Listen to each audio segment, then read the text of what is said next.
Leon White, the man better known to us as Vader, is not in good health. According to his own Twitter feed, he has congenital heart failure and only has 2 years to live. Now, there is nothing I can say in this video that's going to bring any comfort to anybody that's been affected by that news. But there are things we can do, and one of those things is trying to get Vader into the WWE Hall of Fame in 2017. And not just because he's got this illness, but because he was one of the best big men of all time. Why? Here's why.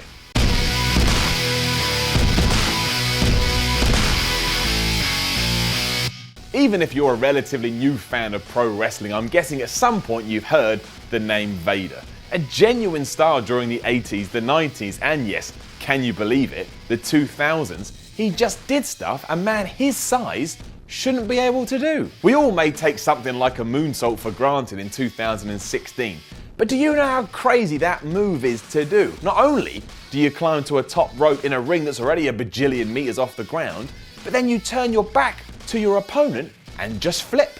You just throw yourself. Now that takes serious balls, and Vader would do it all the time. Just think about that for a second. Weighing in at around 450 pounds, Vader could have just relied on his size, his power, and his strength when he worked matches. But he didn't. He was Vader bombing fools and flipping off the ropes and just doing all this crazy stuff that, like I say, a man of his size should not have been doing. But that's what made him special. Debuting in the AWA, he soon found his way to New Japan, where he found success quicker than Bill Goldberg beat Brock Lesnar. Good work, Dad. Winning the IWGP title following an 8-man tournament, he was the first ever Gaijin, and that means non-Japanese wrestler, to ever hold that honor.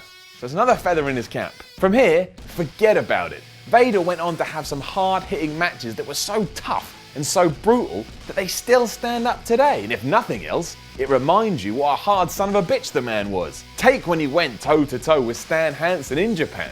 Not only did the cowboy break Vader's nose with his bull rope, but in the match, he also knocked Vader's eye out of his eye socket. And you know what Vader did?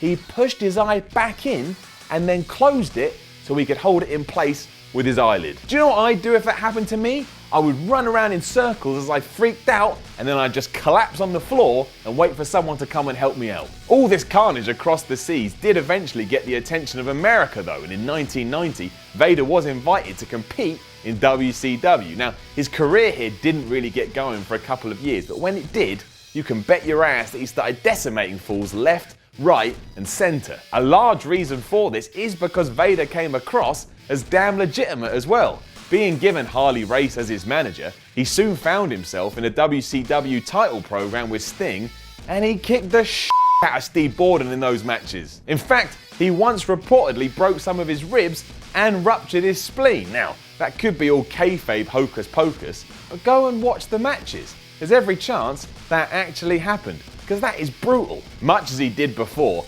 Vader was just too dominant not to be given a run with the world title, and he eventually beat Sting at the Great American Bash in 1992.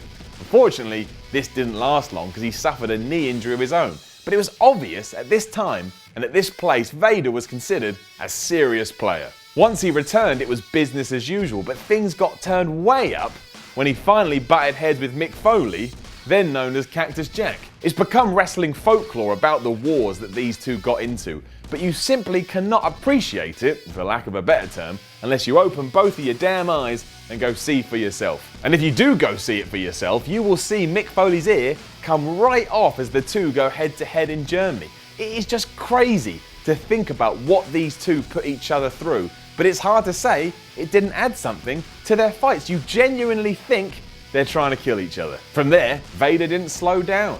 He had great programs with Flair, Sting, and Hogan, and he was considered a monster heel for years. Even his WWE run wasn't that bad. Yeah, that time they made him go out on TV and say he was a fat piece of shit. That was weird, and that didn't work, and to be honest, we should all forget about it because it was embarrassing.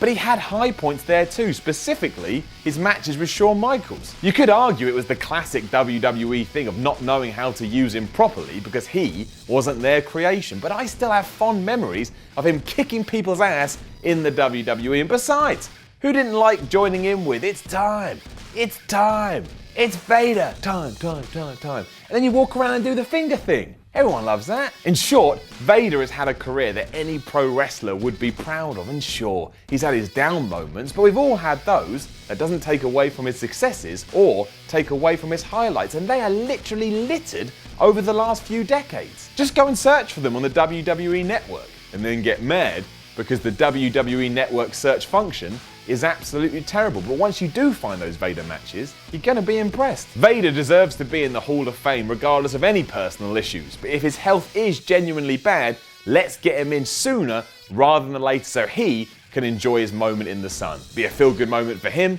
be a feel-good moment for us, and who doesn't want feel-good moments at the Hall of Fame? That is what the Hall of Fame is all about, celebrating someone's career and celebrating someone who earned it. So I realise I have no sway with WWE whatsoever, and if WWE does watch these videos, they probably look at me and go, man, that guy's an asshole.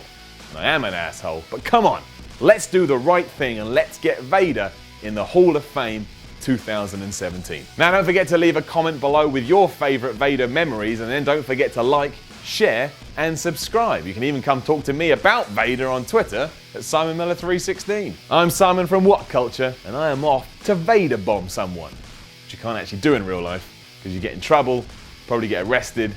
I don't want to go to jail, so I've instantly changed my mind. I'll see you soon. If you're a fan of the videos that WhatCulture puts out on its YouTube channels, why not join WhatCulture Extra, our subscription service for paying members? For paying just a small fee every month, you get access to exclusive lists, pipe bombs, booking videos, wrestling's worst merch, live streams for Raw and SmackDown every single week, exclusive WTF videos looking back at classic pay-per-views. Also, there's exclusive interviews, documentaries, Q&As, short films, and if you're a fan of WCPW, every episode of Loaded will be uploaded one day early, and you'll be able to view the episode in its entirety.